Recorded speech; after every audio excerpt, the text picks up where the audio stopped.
I call this meeting of the House of Higher Education Finance and Policy Division to order. Members, please take your seats. Thank you, Representative Lilly.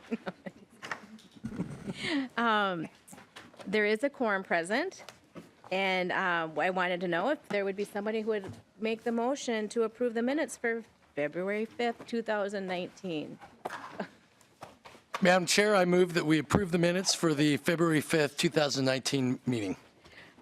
Representative Wolgamott moves to approve the minutes for February 5th, 2019. Any discussion? Hearing none, those in favor say aye. Aye. Aye. Those opposed, say nay. The motion prevails, and the minutes for February 5th, 2019 are approved.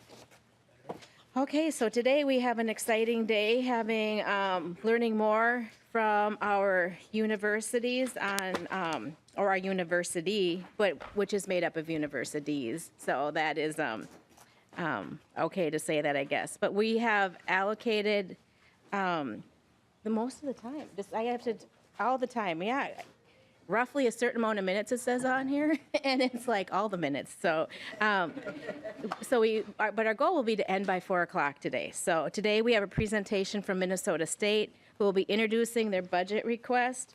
We have several presenters today, starting with Chancellor Malhotra, and welcome back to our committee. Come on up, and you may proceed. And do you want your presenters to join you all at once, or as how do you want to handle that? Because you got amazing presenters. We can have them all. We could get enough chairs to have them all up at the same time. You decide. Sure. Chair Bernardi, my script says they come in a little while. Okay. So I think I'll stick to my script. Okay. So, Otherwise, I can get into trouble with my staff. right. Okay. Excellent. I like that you have a plan. That is good. So, Chancellor, you may proceed. Thank you. Thank you. Chair Bernardi, members of the committee, for the record, I am Devendra Malhotra. I have the privilege and honor to serve as the Chancellor for Minnesota State Colleges and Universities. Joining me today is Trustee Coles. He's the Vice Chair of our Board of Trustees. He's in the audience today. Thank you, Trustee Coles. And also, I'm told on the way is Trustee Dawn Erlandson, and so she may join us also a little later. I would also like to recognize some of our presidents who are in the audience today. President Millander of Century College, President Arthur from Metropolitan State University, President McDonald from North Hennepin Community College, President Wacker from St. Cloud State University, and President Olson from Winona State University. And I also noticed when I came in that there were quite a few of our faculty members also in the audience, and it's a delight and honor to have them in the audience too.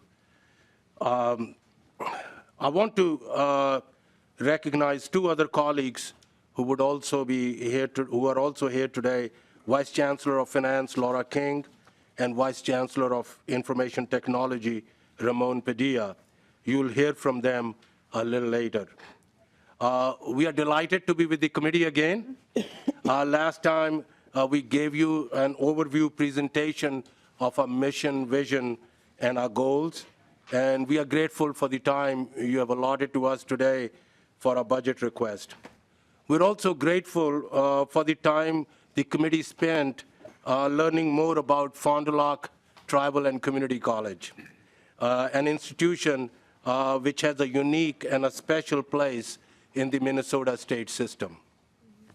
The students of Fond du Lac represent just a microcosm of the students we serve across the system in all our colleges and universities.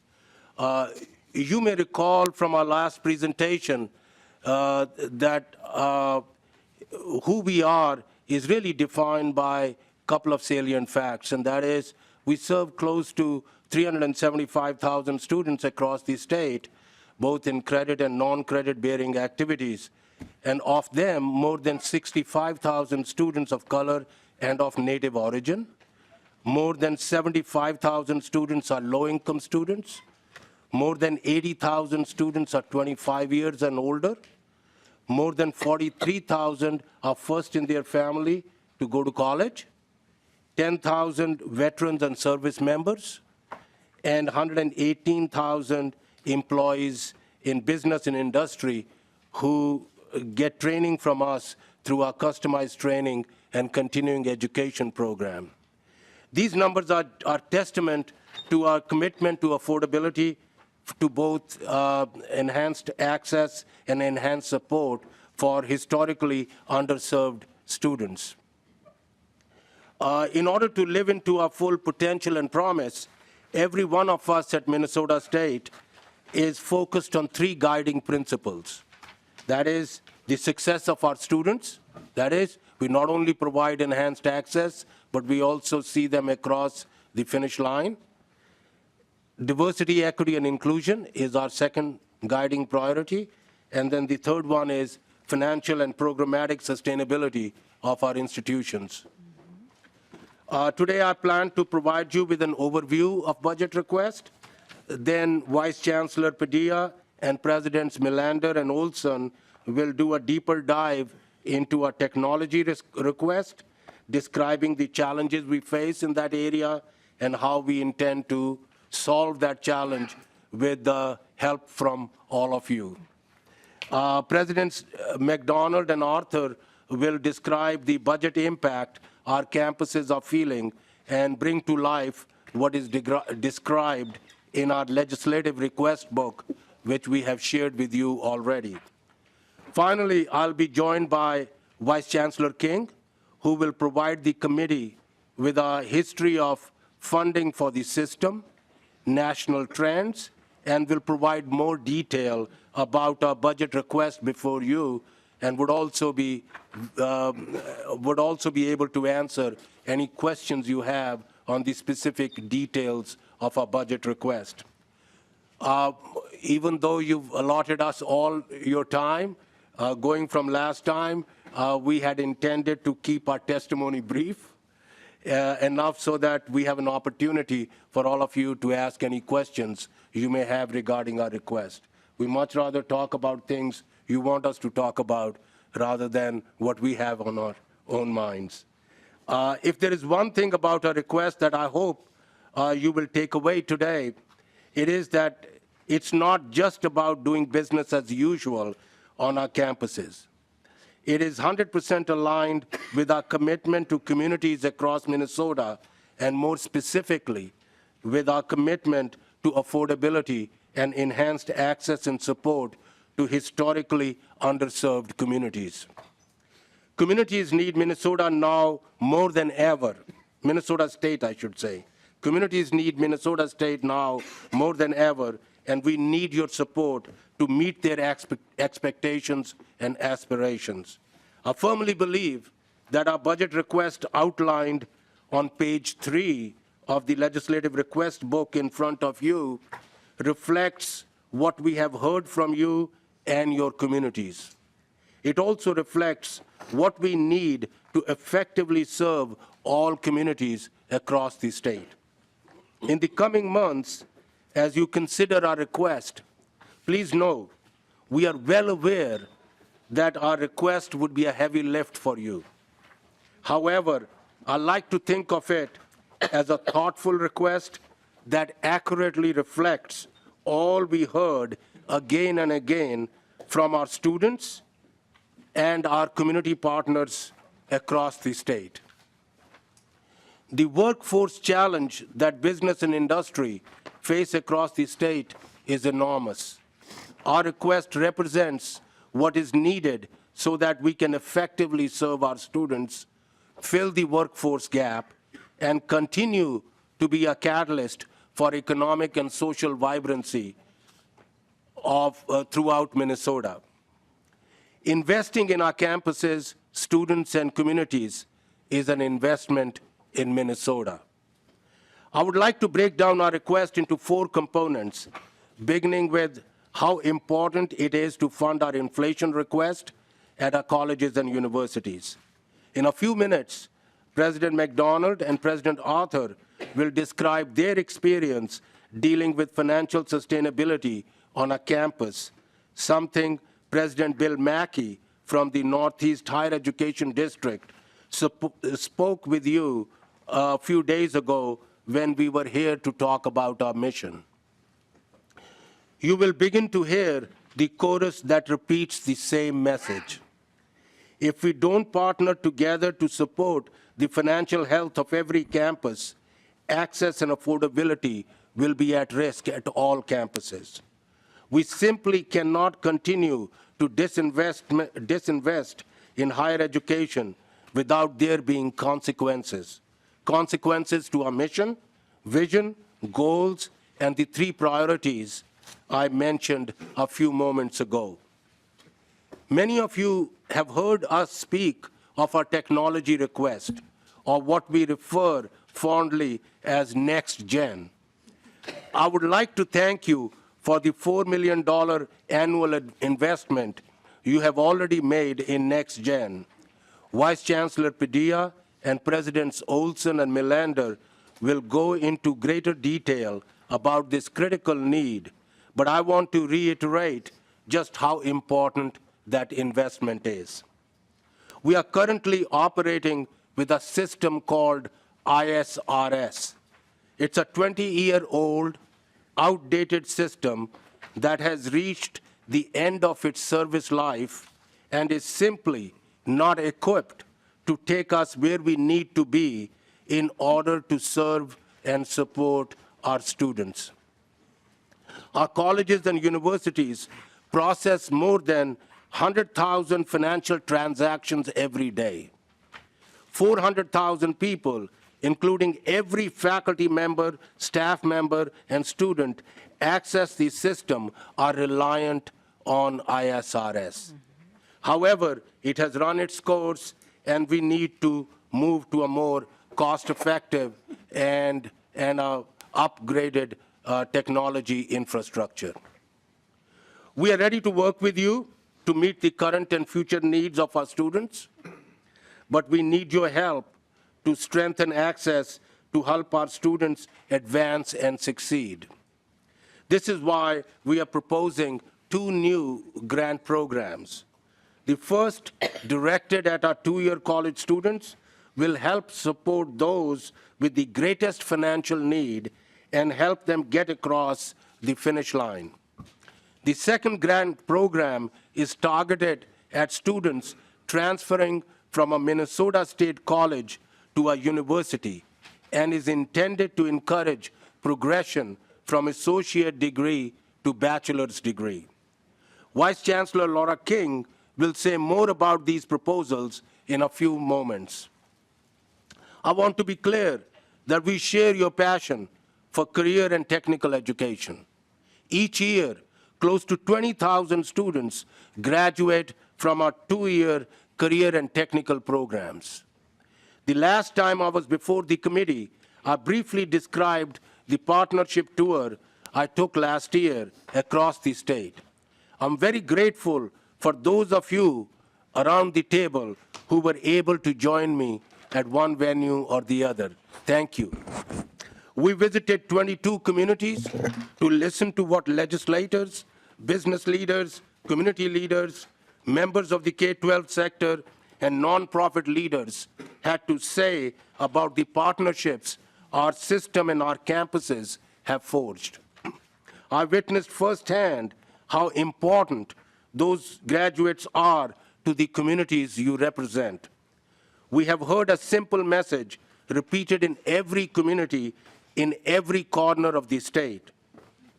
They need us, and more importantly, they need us to do more.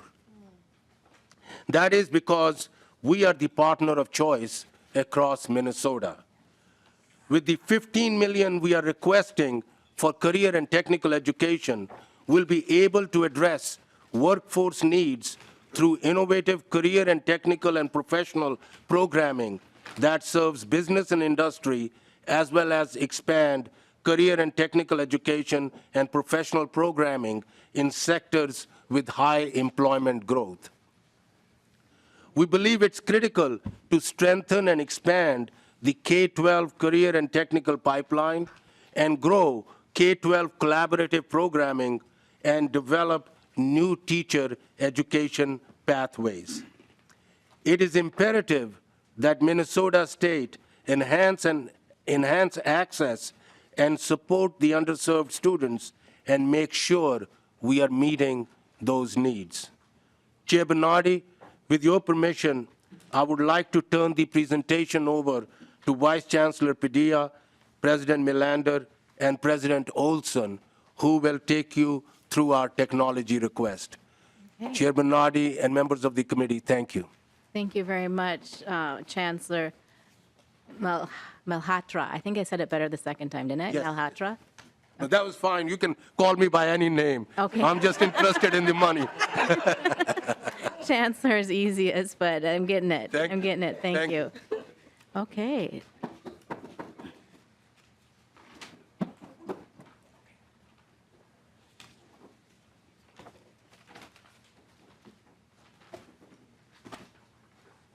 And is Vice Chancellor Padilla starting? Yes. Okay, Thank excellent. you. Welcome to our committee.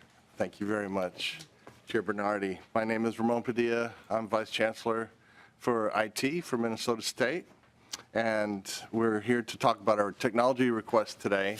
But before we talk about the future, I'd like to talk about our current state, which is ISRS. ISRS is comprised of our financial, accounting, human resource, and student information system that essentially allows all of our colleges and universities to conduct business. It plays a critical role in the success of our students from application to graduate and every process in between.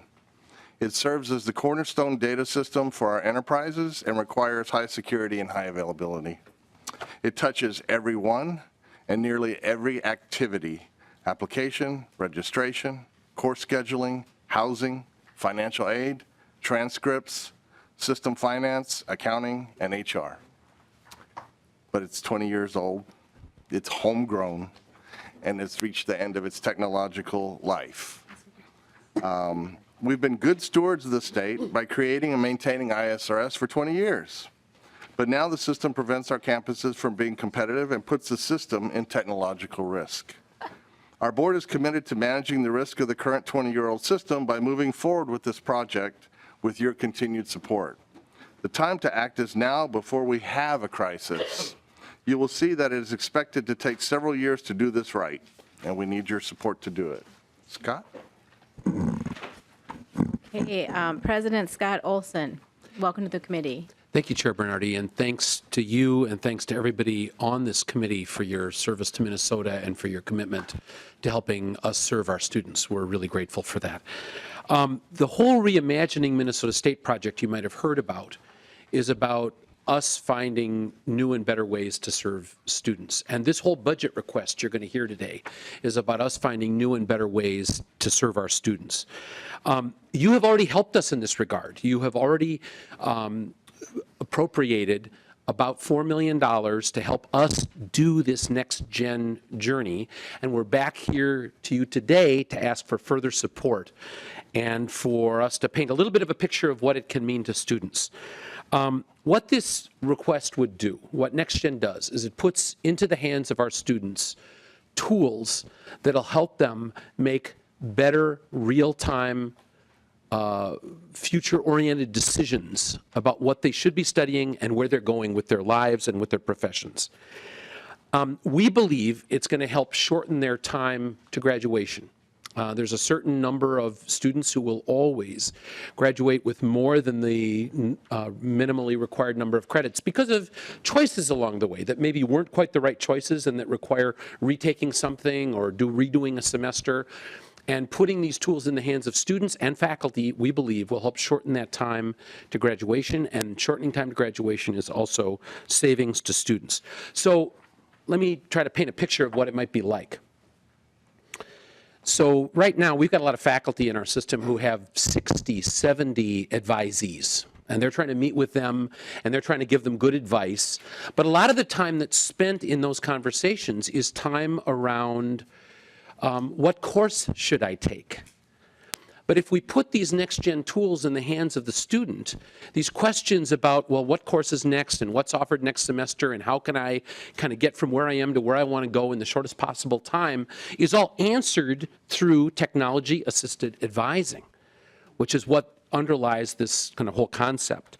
So now the conversations that are going on between the faculty member and those students are conversations about what profession should I pursue? What should I do with my life? What kind of other things could I be doing outside of these studies that would enhance my journey toward my goals? That's a much richer, much more robust kind of conversation to be having, much better for the students. And because this technology puts in their hands this kind of robust, real-time, and by the way, ubiquitous everywhere, working on mobile devices, working on iPads, working on home computers, et cetera, it really puts a lot of power into the hands of students and into the hands of faculty who advise them. We think it means a quicker, more efficient, better path to graduation. We think it leads to better decision making. And I believe it would lead to direct savings to students and their families. So I think we have shared goals regarding this because it's about affordability, it's about student success, and it's about inclusion, which are goals I know we mutually share. We have behind me in the audience, I'm pleased to say, two members of Winona State's faculty are here. Kendall Larson, where are you, Kendall? There's Kendall, and our Faculty Association President, Jenna Chernega, who's sitting there. And in conversation with them, I know they wish they could do the best possible advising for students, and I know they are supportive of this aspect of this proposal because of the tools that it puts in our hands. I can also tell you the Winona State Student Senate has voted and has also supported this, so our students are all for it too. So thank you for considering this aspect of our budget proposal, but thanks really abidingly and deeply and forever for your commitment to Minnesota and your commitment to our students. Vice Chancellor Padilla. Thank you. In front of you is a depiction of our plan at a very high level of how we're going to move forward. You may be asking yourself, so what did this $4 million you gave us buy? And the answer to that question is phase one, our readiness and procurement phase. We've spent a considerable amount of time planning, last 2 years in fact, or more, to make sure that when we get to the end, we're going to be extremely successful. We do not want to have a situation that would not be good. So we're going to work very hard to make sure it goes very well. You'll see that it doesn't take till the end of 2025 to actually see results. We have a four-phased approach. Finance will be the first phase to go forward, followed by HR, and then shortly after that, student. In case you're wondering, it's built on a pyramid this way because all those pieces kind of depend on each other. And the last phase is probably the most complicated phase, which is the student information system. And so we kind of build on our successes. And a key point on this chart, and this is that green line, which is we are going to RFP this summer, and so we need to go forward with a funding plan so that we can procure the product that we wish to move forward with. And so we hope to make that decision this summer. Angelia? Chair Bernardi, welcome committee to- members, Just one for second. the record, Okay, welcome, welcome President it's the Millender, right? Millender. Millender, thank you. And was a pleasure visiting your campus this year. So Oh, thank you it for was a having us. pleasure I just having wanted to get it on the record, your name, and ask you to proceed. Thank you. Okay, thank you. Chair Bernardi, members of the committee, for the record, my name is Angelia Millender, and I am the president of Century College. The slide before you illustrates our phase one deliverables. We really are planning to plan for a successful implementation. As you read this slide, I want to emphasize all the well-developed, purposeful, and planned steps and all the efforts taken to achieve these outcomes. Please note that all of these deliverables are essential components and important to a successful implementation, along with everything shared by my colleagues. Prior to joining the Minnesota State College and University system, I worked for two large higher education systems where there was a need to modernize their enterprise systems with current technologies and redesign business process. I was very engaged in the same planning and implementation steps. I must share that based on these experiences and my work here, the Men's State system is delivering exceptional work. From visioning stage to defining our scope and putting our students at the center of this work. From ensuring clarity and transparency at all levels of the process to governance and business process mapping of the current and future states, and including multiple stakeholders and content experts, all while managing the change that is so very critical to ensure that employees know the why and adapt accordingly to implement this project as intended with the expected timelines. Thank you, President Melander. Thank you. And Mr. Padilla. Thank you. We'd like to end with this section by saying thank you very much for our time. We need to be strong and clear in the urgency of this work. We have a very old system, and you can't put a new one in overnight. So we have to begin as soon as possible. And we have a shared commitment in its successful execution.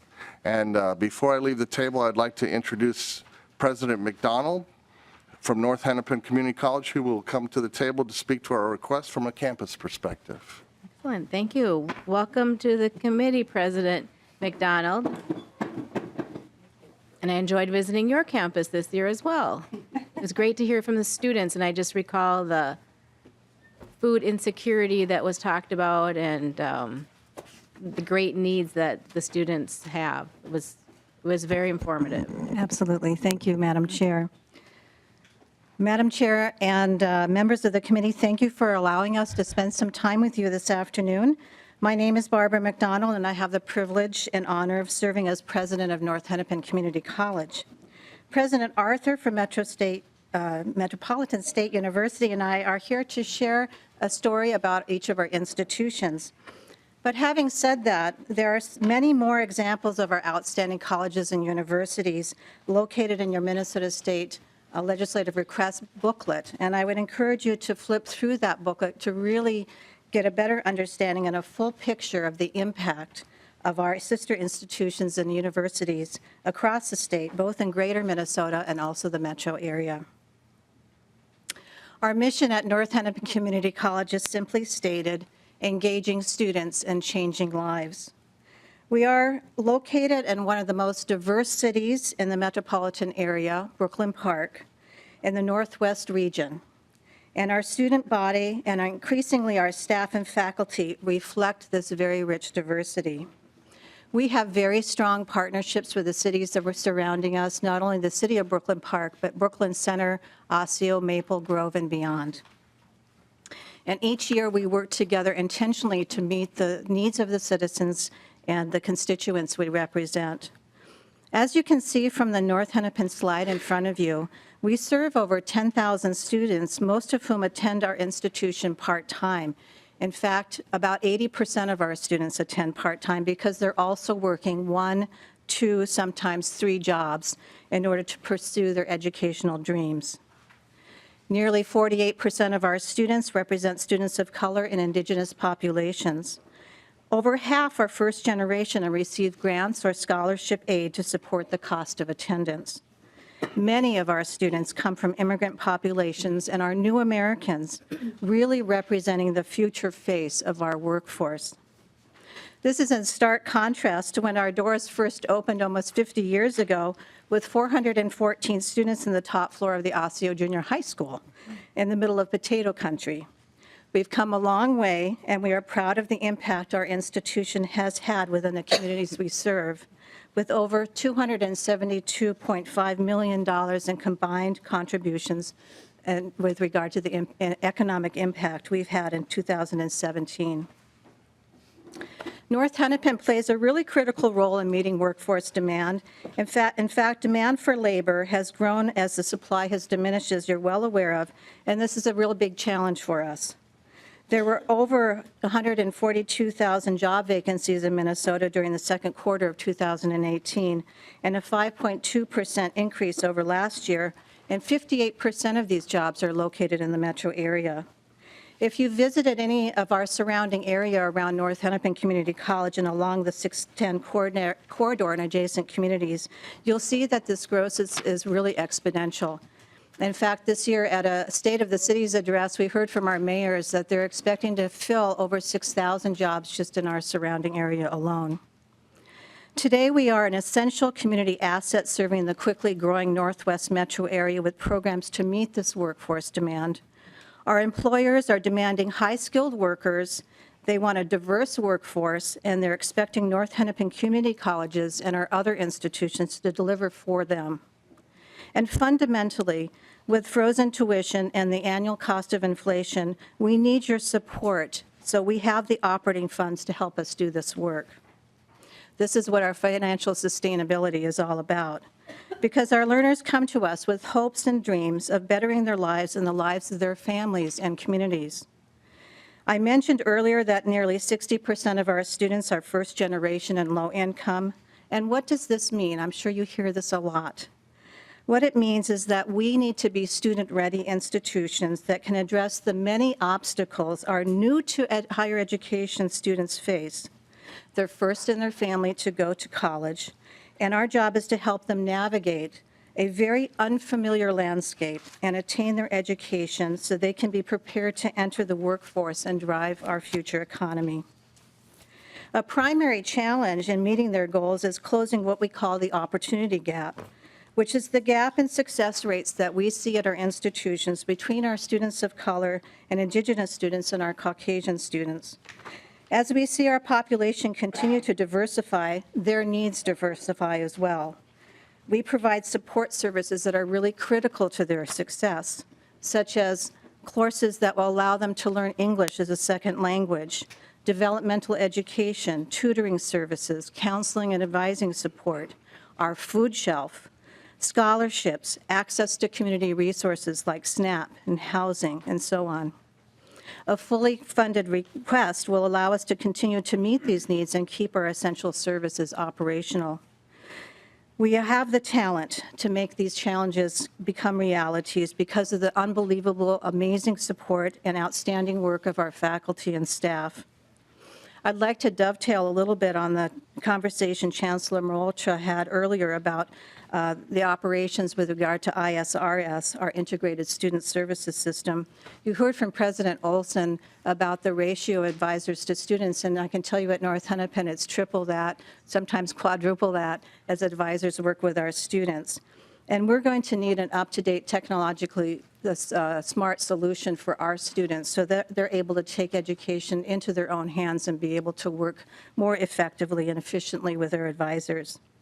Not only that, but as you heard earlier, it's the backbone of our operations, and it's really essential to how we do business at the community college. Right now, it's on its last leg and not delivering the technology needed to keep our students on track. It's all about retention and success. What happens if we don't get funded? The college already operates on a very tight budget from year to year, and without essential funding to support our work, we'll have to make some difficult decisions such as cutting programs, eliminating services, and this will have a serious impact on our learners, on our ability to meet the workforce demands, and certainly will have an impact on jobs. In closing, I'd like to share a story with you some of you may be familiar with already. And this is a story about a student alum who was recognized at the Minnesota State Capitol last week as part of our Rotunda work. And I tell you this story because this student represents so many other students at North Hennepin. Behind him are hundreds just like him. Bazil Ajou is a first-generation immigrant student. He earned an Associate of Science in Paralegal and Associate of Arts in Liberal Arts Education from North Hennepin Community College in 2016. However, his path to success was not easy, including being raised in poverty in Cameroon by his grandmother. In 2012, by the urging of his grandmother, who happened to be a retired elementary school teacher, and I might add that Bazil was one of 12 children, Bazil moved to the United States seeking both freedom and education. He overcame several barriers to attend North Hennepin, including transportation, a new language, and culture, that first-generation picture I painted earlier. While attending North Hennepin as a full-time student, Bazil worked 2 jobs, served as the president of North Hennepin's Black Men's Leadership Movement, and was vice president of the Student Senate. Through all of his involvement, he found his passion serving students from low-income backgrounds and disadvantaged families. He continued his education, and he's one of our star examples of our system working collaboratively. He transferred on to Metro State University, earning a bachelor's degree in individualized studies with a focus in political science and public advocacy in 2017, and is currently pursuing and completing his master's in advocacy and political leadership. His dream is to run for public office, of which he's already gained some experience by serving on the Minnesota State Board of Trustees. More importantly and more amazing is that Bazil was inspired by the generosity of others and by what he received at North Hennepin. And he's gone on to establish Minnesota Africans United and International Institute for Caring, both nonprofit organizations, serving underprivileged families and becoming self-sufficient. And this is just one example of an individual who is destined to lead. And without his start at North Hennepin Community College, none of this would have happened and none of his future would be possible. He also exemplifies how our system works together to provide transfer pathways for student success. And as I said earlier, behind Bazil are hundreds of similar success stories that represent our future workforce and a working economy. So thank you for letting me share my story today, and I'll turn this over now to President Arthur. Well, thank you very much, President McDonald. I just must say, I'm like, oh, that's who I'm planning to meet with. I met him recently, and we're trying to schedule a time. I'm like, that's him. You'll enjoy meeting him. He has a Exactly. lot of passion and energy. Right, it's excellent. Thank you for your testimony. And President Arthur. Oh, do you? Wait till after. Yeah, let's wait till after, because I do have a list started. Yep. Okay, thank you, and welcome to the committee. Thank you, Chair Bernardi, members of the committee. And for the record, my name is Jenny Arthur, and I serve as the president of Metropolitan State University. I add my gratitude for this opportunity to speak with you today about the importance of this budget request to Metropolitan State and its sister universities and colleges. The slide you see in front of you is a snapshot of the information about Metro State that is excerpted from the legislative request booklet you have all received. Each of our 7 universities has a page detailing what is at stake in this budget request for our campuses. As Minnesota's public urban university, recognized by the Carnegie Foundation as an engaged urban university for our long-standing commitment to learning in, with, and from the communities in which we are embedded. And yes, we are located throughout the Twin Cities metropolitan area. We, like our system as a whole, serve an increasingly culturally, linguistically, and racially diverse population. You will see on the slide that more than 43% of our students are students of color or American Indian.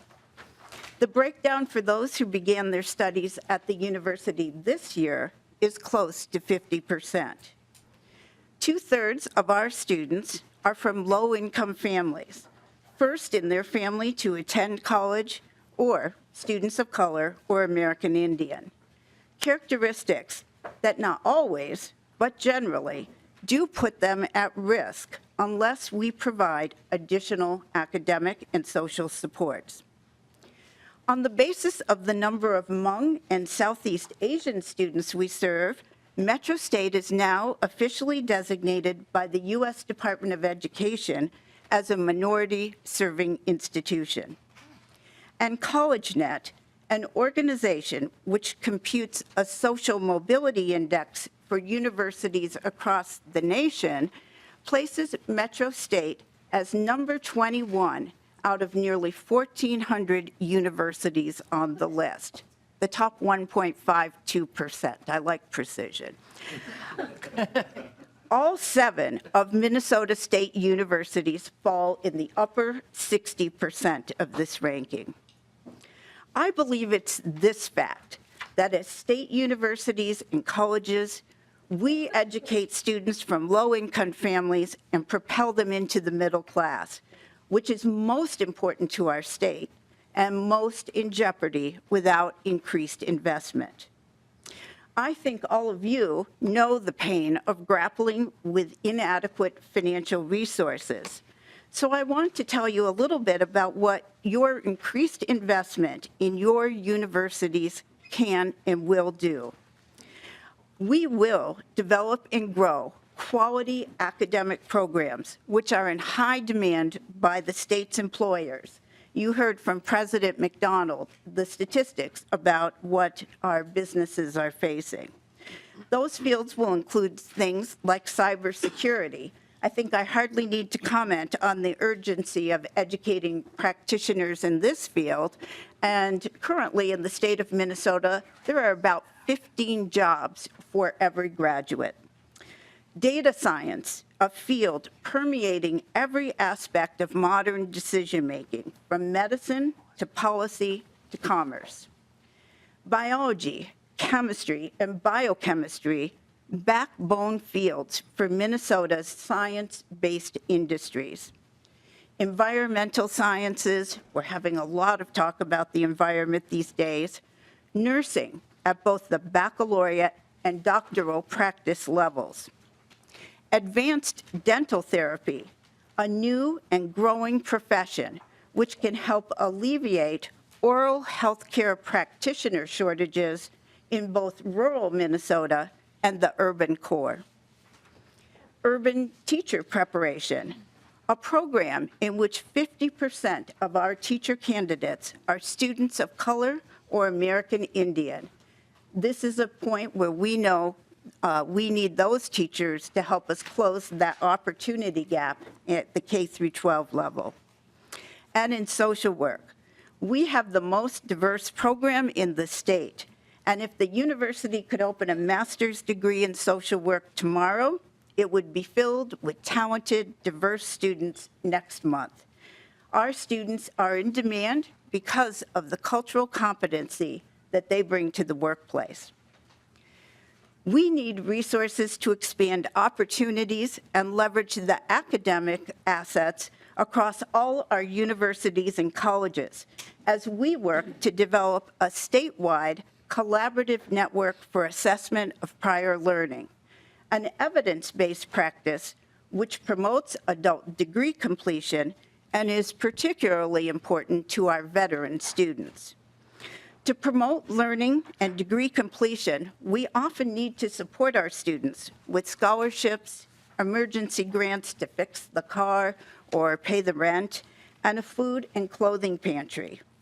At Metropolitan State, we just added a social worker to our student success team so that we can connect students to community resources to alleviate their food, housing, transportation, and child care insecurities. Much of what presents as mental illness is really extreme stress from just trying to survive and get an education. I want to end my remarks by passing a thank you along that I received from an alumnus just this morning.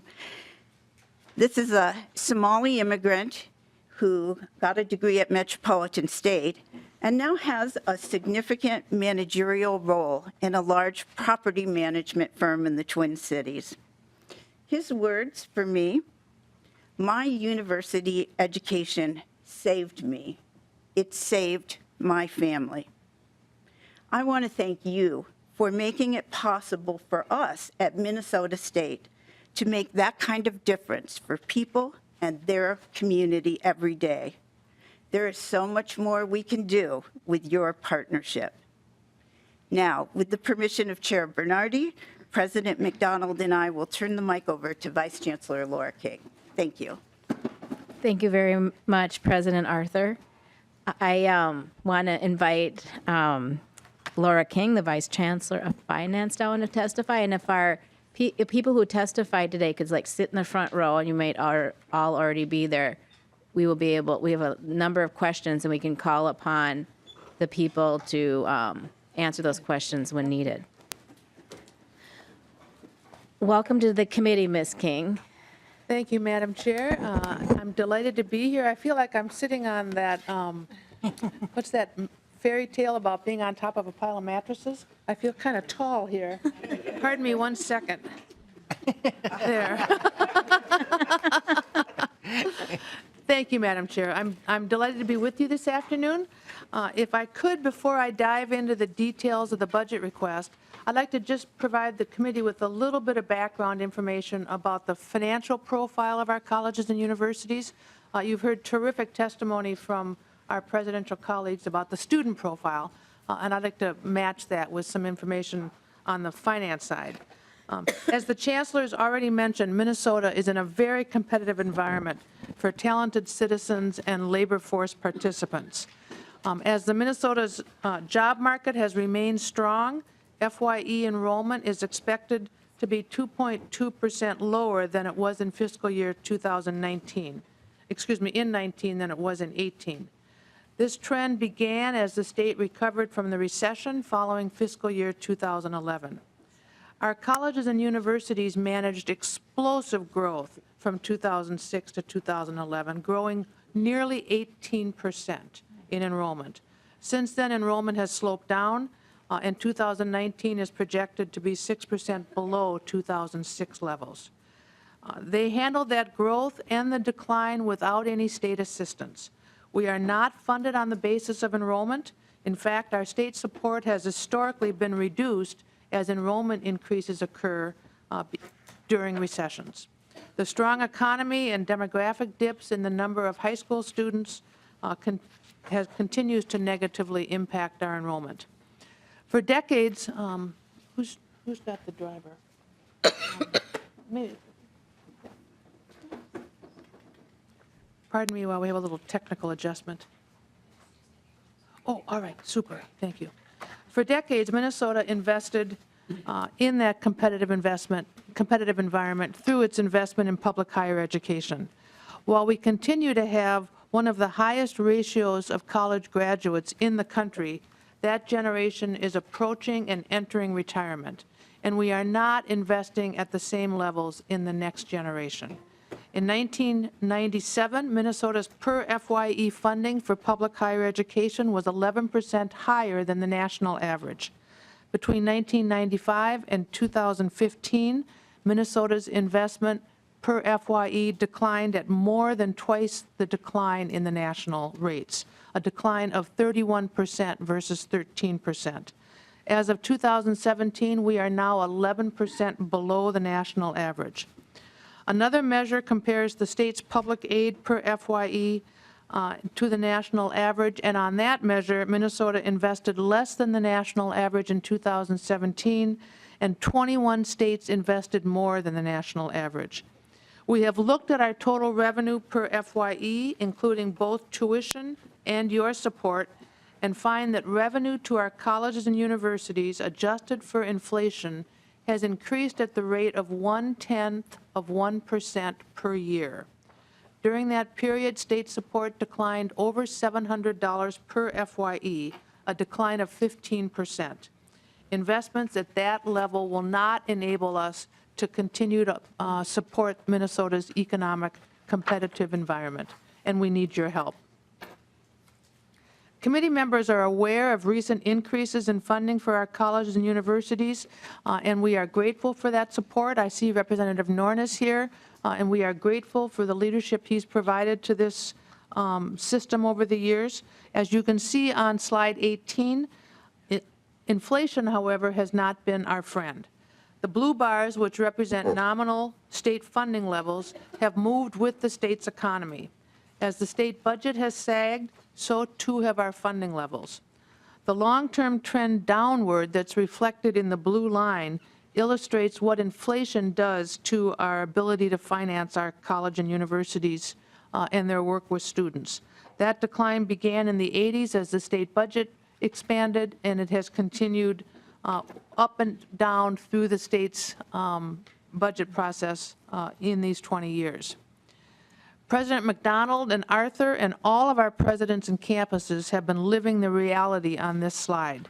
We have seen state appropriations increase and tuition reliance decrease, but it's key to recognize that the two revenue sources for us work together to provide our colleges and universities with over 90% of their total revenue.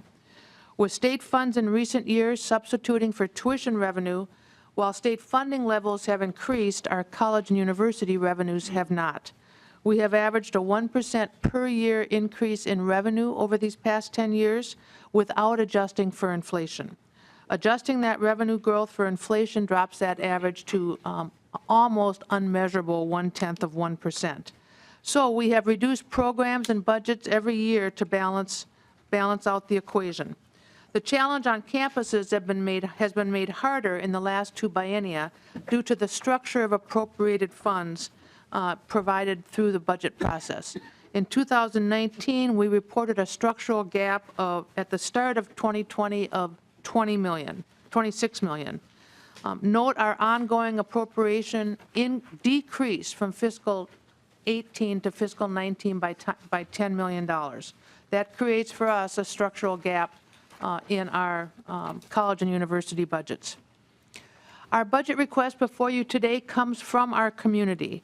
Conversations across our colleges and universities with all our constituent groups started last April, and our request brings forward the themes and interests we heard from our student associations, from our presidents, from our faculty and classified labor unions, from our community conversations. First, that we should tell you what we need to do the work we think you expect us to do. We should seek to protect the services we provide to students and to our communities. We should continue our work to address the racial and economic disparities that are present in our communities, and we should continue efforts to move the state back toward its historic funding levels. Once the budget process completes, we have an internal allocation process, and I thought I'd take a second on this one just because with new members there might not be awareness of what happens in the smoke after the bills are done. At the conclusion of the session, the campus support resources will flow into something that we call the allocation framework. This is an internal distribution process we use. It's a data-driven framework that recognizes differences in program costs and mission among our colleges and universities. Revenue generated on the campus stays on the campus. As hard as I've tried to pass tuition revenue through St. Paul so I can take a little clip off of it, I've never been successful at that. Tuition revenue is collected on the campuses and it stays there. This allocation framework has oversight by the Leadership Council and the board. It was first implemented over 10 years ago now, and after a 14-month committee process reviewing it, it was revised in 2016. Of the state support available to us this year in 2019, 88% of it is distributed to the colleges and universities through the allocation framework. 6% is kept in St. Paul and pays bills on behalf of all the colleges and universities, like our system debt service bill, like the bill we pay to the Attorney General's office, and the balance, or $33 million, supports the system office. The size and scope of the system office has been occasionally arisen as a topic of some interest. The system office is supported by state appropriation, grants, and some modest earned income. There's no tuition revenue in the system office, and of course there are no students in the system office. The system office budget is about 40% technology related because, as you heard from Vice Chancellor Padilla, we run an enterprise system on behalf of all 375,000 students and all 17,000 employees. And so there's a budget associated with doing that. That's about 40% of the system office budget. And then the balance pays for legal services, financial reporting, construction management, federal grant management, all services that are provided either collectively or individually to colleges and universities.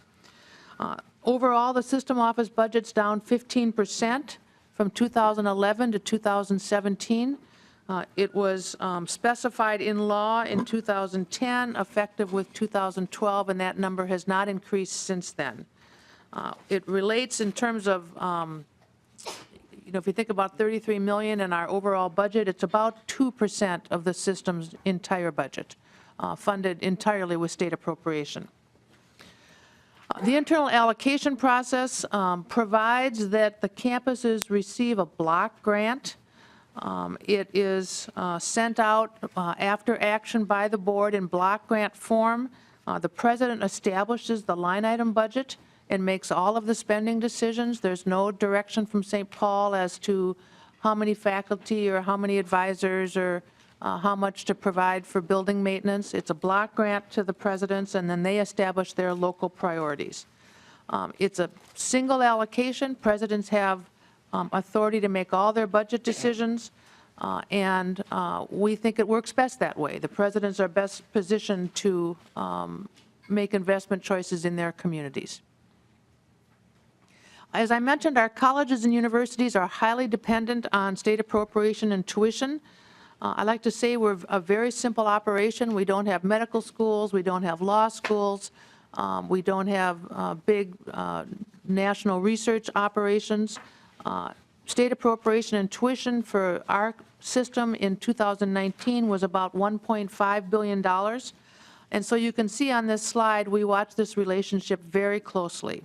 Recent strong state funding awards and flat tuition rates have turned the trend on this slide.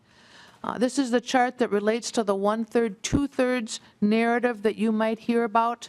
That refers to the aspirational language that's in statute that would have the state supporting 2/3 of the cost of a person's education and the individual supporting 1/3 to tuition. You can see that we're a long way from that, although there's been great improvement with your help over the last several biennia.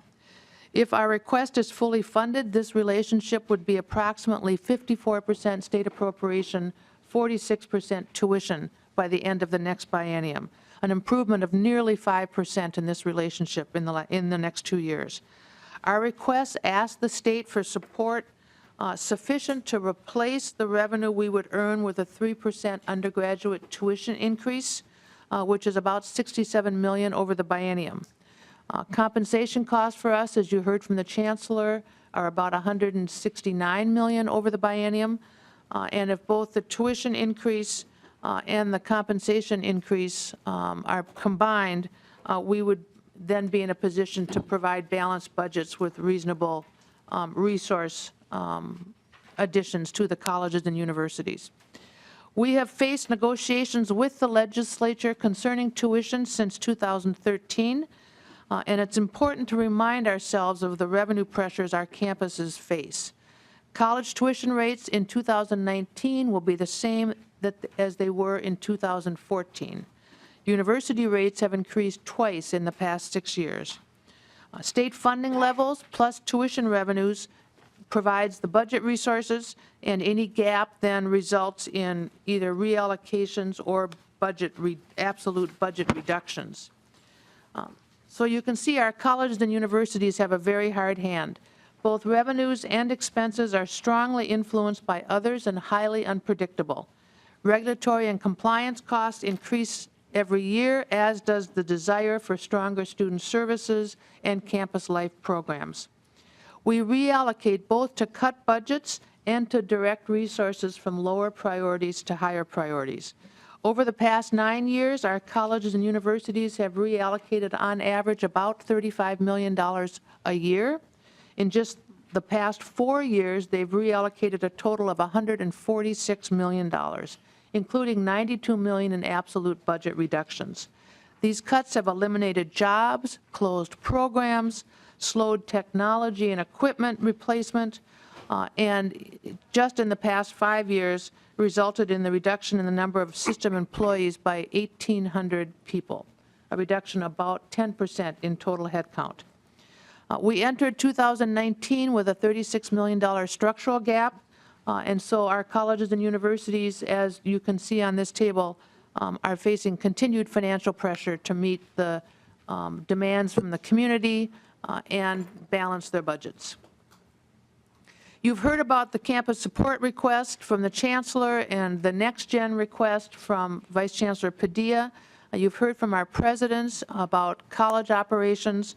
I would like to spend just a few minutes on our strategic investments request and then invite the chancellor back into the conversation. We're very focused on improving student persistence and success and have executed multiple strategies across our campuses. With your help, several years ago, we launched a workforce grant program targeting certain educational paths. We'd like to expand that idea this year with 2 grant programs tied directly to our commitment to serve low-income students and increase the rate of baccalaureate attainment across the state. The college program is designed as a last dollar in program. We estimate that 97% of the benefit from this program would flow to households with incomes below $70,000, and that 80% of the benefit would flow to households with incomes below $50,000, and that 35% of the benefit would flow to students of color. The university transfer program builds on our success with transfer pathways and creates an incentive for college students to continue directly to upper division work. If fully funded, these 2 programs would benefit 10,000 students in the upcoming biennium. We're really excited about these programs. We think they're well designed to accomplish several elements of our core mission. A student could effectively complete 3 years of college with free tuition and fee support and advance from an AA or an AS degree to a BA or a BS degree and be 75% done without any cost to that student. Persistence, transfer, and affordability goals are all served by these programs. We're also very excited about the workforce expansion program outlined on slide 27. This focuses on the critical role that you've heard the chancellor talk about and our presidents talk about that our colleges and universities play in the health of the state's economic life across border to border. Our colleges and universities are the most potent and cost-effective tool the state has to ensure opportunity and economic prosperity for all of our citizens and all of our communities. The proposal focuses on key demand gaps, expands racial, ethnic, and economic diversity in critical fields, and builds pipeline capacity with the K-12 community and our community partners. It includes $15 million for college and university program and service investments designed through dialogue and partnership in each community to respond to that community's shortfalls. No shortcomings in any of our communities. Madam Chair, I would thank you for the attention of the committee, and with your permission, I'd like to turn now to the Chancellor for some closing remarks. Thank you very much, Ms. King. Chancellor Mahatra. Thank you. Thank you, Chair Bernardi, members of the committee. The takeaway from our presentation is simply this: Minnesota State is the answer to Minnesota's challenges. We are ready to work with you to upgrade the technology and to meet these challenges and ensure the success of our students. We are ready to work with you to provide you with highly educated workforce prepared for the jobs in the future. And we are ready to work with you to meet the current and future needs of our students, providing all Minnesotans with access and opportunity they deserve. Thank you all for your time, and we would be happy to respond to any questions. And thank you very much, Chancellor. We appreciate your, how you went through that, how you presented that to us. And now we have some more in-depth questions, starting with Vice Chair Pryor.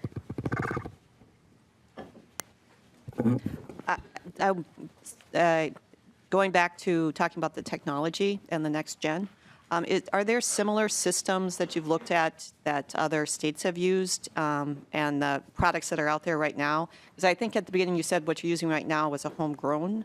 And is this a shift where it's not going to be, it's sourced from something that's similar right now? So, Chair Bernardi, Vice Chair Pryor, with your indulgence, I may ask Vice Chancellor Padilla to come to the table and answer the question. Welcome back, Mr. Padilla. Thank you. Thank you. The answer to the question is that we fully intend to buy a product that's already made. We are not going to write this software ourselves again. 20 years ago, that was something that organizations did. Enterprises today do not write their own software. So we plan on using commercially available software as software as a service, in fact. We do not want to host it or maintain it ourselves. We want to buy a subscription service similar to Amazon or Netflix. And so that's our goal. And if I may ask a follow-up Yes. question? Go ahead, Representative Pryor. Thank you, Chair Yep. Bernardi. The follow-up question also is, at the tip of the pyramid, you're talking about the students being able to use it. Will this be something where they can assist them in transferring credits and understanding how credits transfer and that kind of information for them? Absolutely. I think that the best way to describe this is it will be a 100% change in how we currently deliver these kinds of services to our students. Imagine a student in 2019 right now who's grown up with primarily a cell phone, not a green screen. And they should, when you first come to school, you should be able to look at your phone and decide what classes you want to enroll in. You should be able to pick those classes from your phone. If you happen to be on a wait list, you should be able to select those classes, and when they become available, it should notify you and say, hey, that course in geology has just opened up. Would you like to enroll?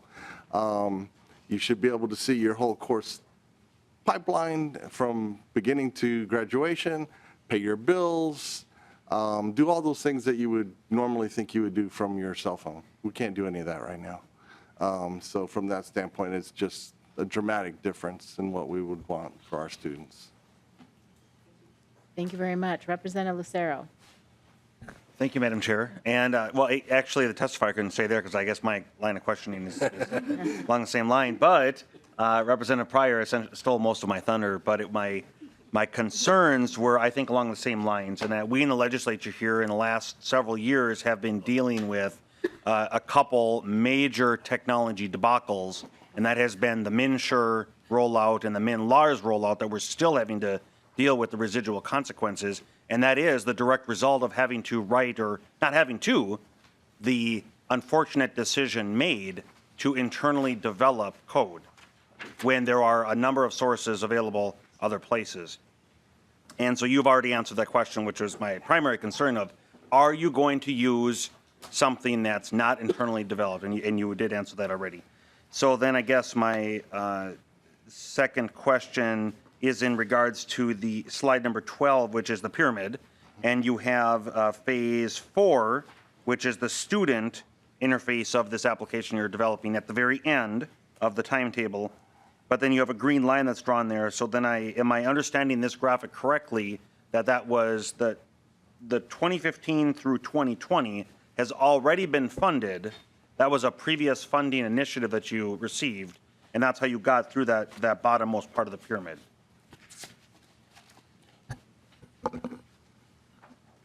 Madam Chair, if I may?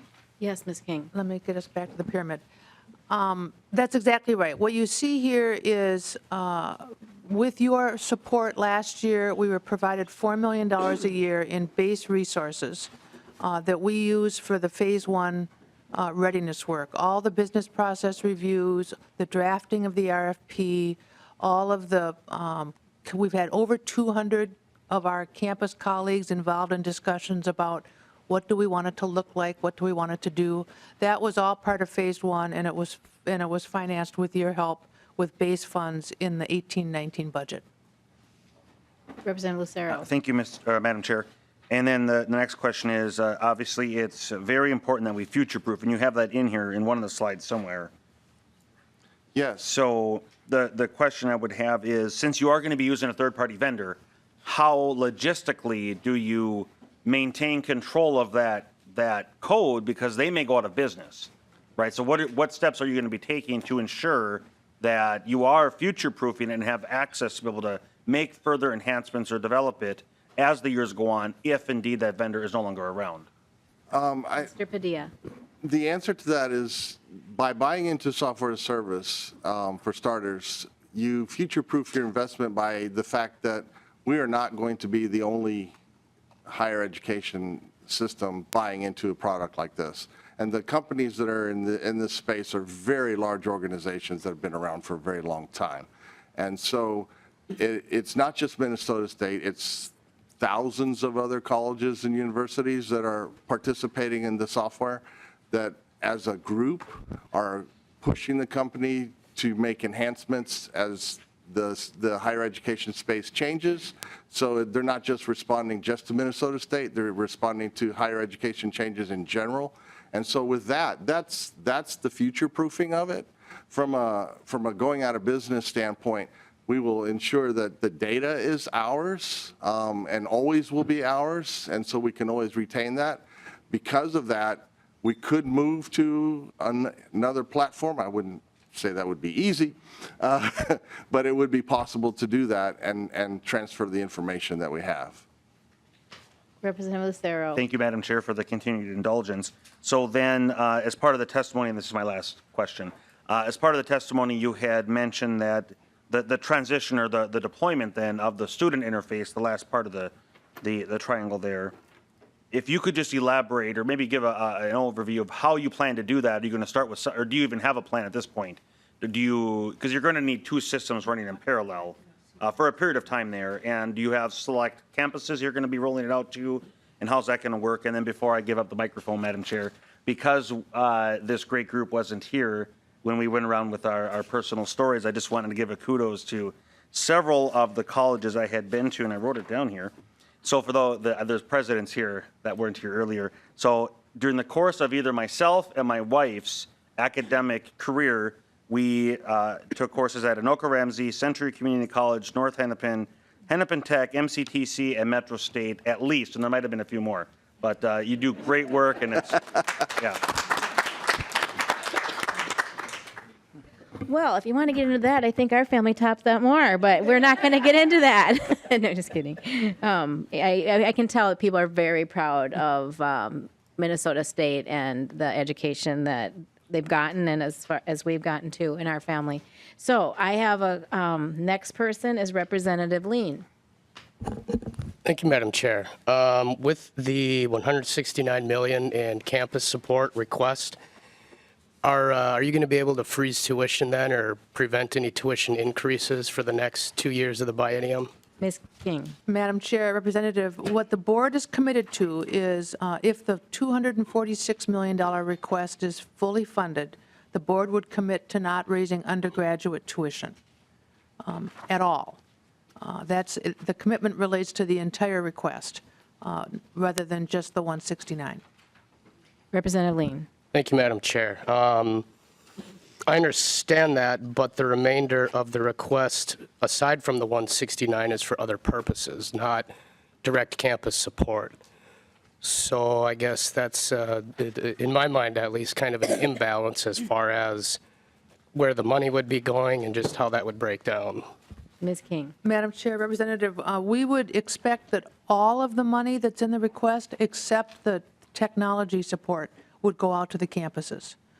For program and service delivery, it just would go out in 3 different ways, but it would all go into the allocation framework and be distributed to the campuses for investment. The technology request would stay here and be used to deliver the next-gen product, which all of the campuses use and all of our employees and faculty use. So we view the whole thing as a campus benefit request. It just gets there on a couple of different roads. Representative Lean. Thank you, Madam Chair. You know, again, I just don't, I can't quite connect the dots because there are 2 new programs that would be set up. So regardless of these 2 new programs being set up, I don't know how tuition at the other campuses would have to go up if the campus support was fully funded. So you can comment on that, or we can talk offline. I do have a couple other more points, Madam Chair. Okay. Ms. King, would you like to comment on that? Madam Chair, Representative Lean, I appreciate your question. I do. I just am sort of repeating myself, and I apologize for that. But we view everything in the request as a necessary condition for our colleges and universities to be successful. And because their revenue profile is simply state support and tuition, then we just have those two levers to work with. Representative Lean? Thank you, Madam Chair. I kind of feel like I'm repeating myself here, too, so I'll just move on, and we can keep talking as the session goes on. I just have one other comment and then another question, and again, we can talk about the question offline, too. But my comment is taking a look at some of the faculty numbers versus some of the administration numbers. And between 12 and 17, we see a cut in system-wide faculty of 2.1%. and an increase in system-wide administration of 0.1%. Now, that's fairly flat, but it's still an increase, not a decrease. And so my comment would be, I would just hope that you could take a look at, if you have to make those cuts, you spare the people delivering the product of education. When those cuts happen, it's long-term detrimental to the departments, to the campuses, to the communities. Campuses aren't necessarily able to start up those programs again. Students either have to change programs or they have to do something else. So, whatever we can do to help out on that, I certainly want to be a part of that, but that's just something I think we need to be aware of. And then also, this is my last question again, we can talk offline about this, but taking a look at some of the campus programs between the colleges and the universities, it looks like the colleges actually went down in program numbers between 6 and 17, 18, while the university programs went up. So as we're taking a look at some workforce issues, I just kind of would ask how you're looking to improve the college programs, how you would reach out to the private sector, maybe get some dialogue going there and just seeing what we can do.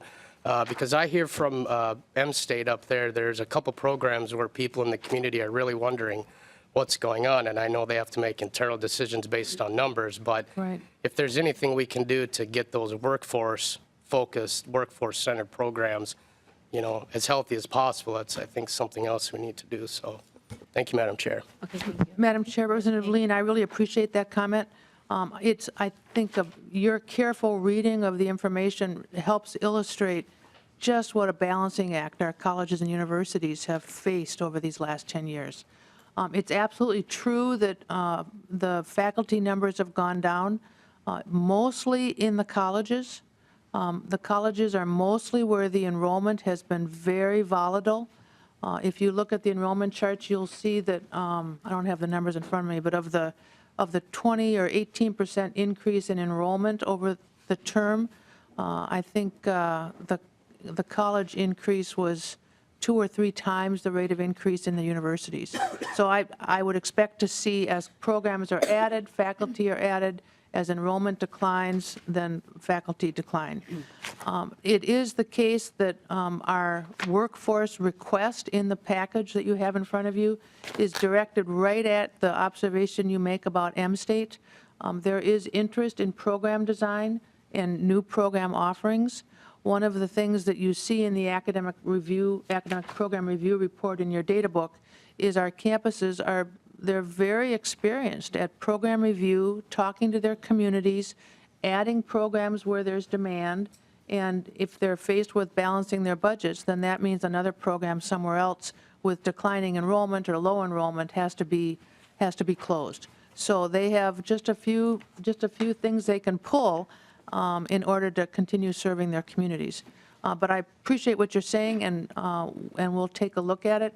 One thing I would just observe with the committee for your benefit, one of the things we pay attention to is a national data set where all the public colleges and universities submit all of their spending categorized the same way so that we can see how we're doing on a national basis.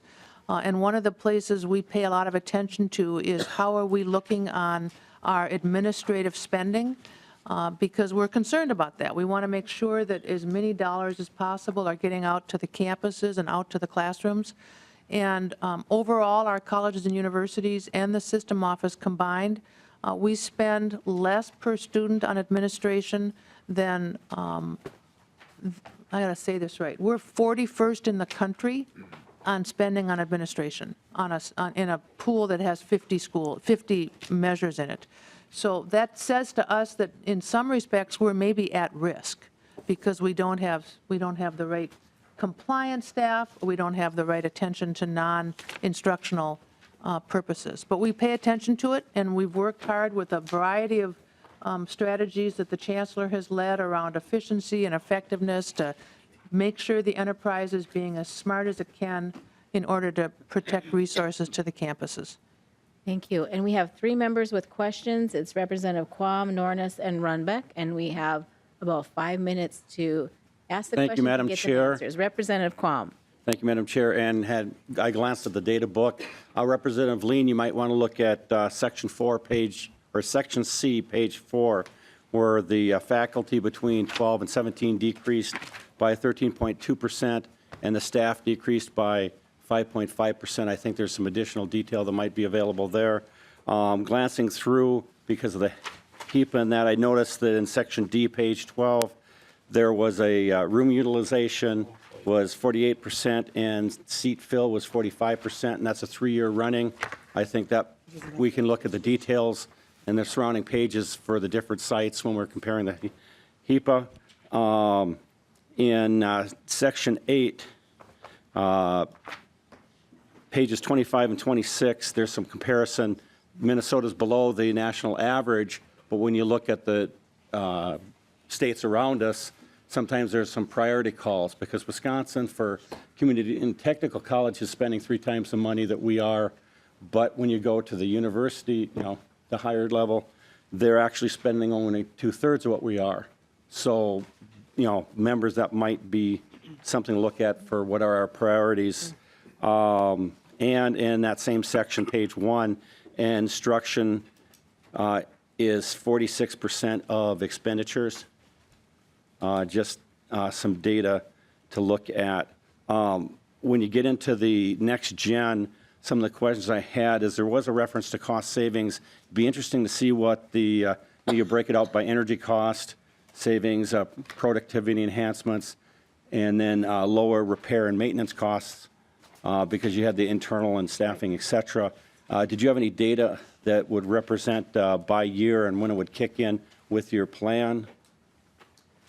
Okay, and Ms. King, could you respond to that? And then Certainly. we're going to, I don't know if Representative Quam has more. They can do that offline. Okay. I also I noticed that you've completed the initial readiness assessment, and any of that might be shared with the committee would probably help us to analyze the activities. And then if you had any breakout of, the hardware, you're looking at scalability, percent that is cloud-based, minute involvement, and some of the other details, because we have had large-scale issues with the other ones.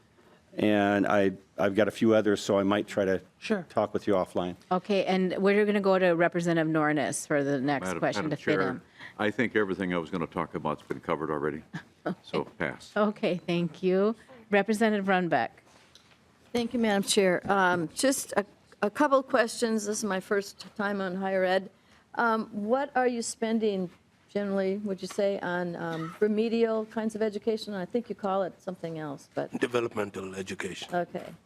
What does that run? Chancellor. Chair Bernardi, Representative Runback, I don't have that number on top of my head, but we'll be more than glad to get it to you. That would be Yeah, great. I yeah. appreciate that. We have it, but I don't want to just give you an incorrect number. So Okay. we can provide you with that number. Representative And Runbeck. Thank another you, Madam question? Chair. It looks like I have a minute left. Oh, yeah, you do. So when you're talking about next gen and it's describing the things it will do, it talks about credit transfer. And as I'm just, you catch in talk conversation and credit transfer is still an issue. So will that system have to link with other systems like the U, and how will that? Ms. King. exactly- Madam Chair, Representative Rumback, it's interesting you should ask that because just today I was looking at some work product out of the group that's identified procedures that we're going to have to focus on. And this is one, because it's a very high priority for us that we make it as invisible and transparent as possible for a student. And we would expect this system to do that. We would expect it to be, if it's even visible, we would expect it to be as easy as possible. And Madam Chair, just a quick follow-up. So we have a lot of Representative Runbeck. private colleges in the state. Is it going to work if people want to transfer to a private college? Ms. King. Madam Chair and Representative Rumbach, yes, I would expect it to work from a reporting and visibility and student service standpoint. I don't imagine that we would link technically to other systems, but I imagine that our data would be available and transparent. Okay, Chancellor Malhotra. Chair Bernardi, Representative Runback, the only thing I would add to that is that for institutions which are outside our system, the extent to which they accept credits is really their decision. But as Vice Chancellor King pointed out, we will have the information technologically available to them, which will explain what the students have done, what learning outcomes they have accomplished, what competencies they have acquired, and then they can match it to their curricular designs, because we have no control over their curricular designs. All right, thank you very And much. Chancellor, do you have any closing remarks before we adjourn? Chair Bernardi, members of the committee, thank you for the opportunity for telling our story today, and we look forward as the session progresses to continue to work with you and to help you understand our request even better. So thank you very much. Yes, thank you all for being here today, and the meeting is adjourned.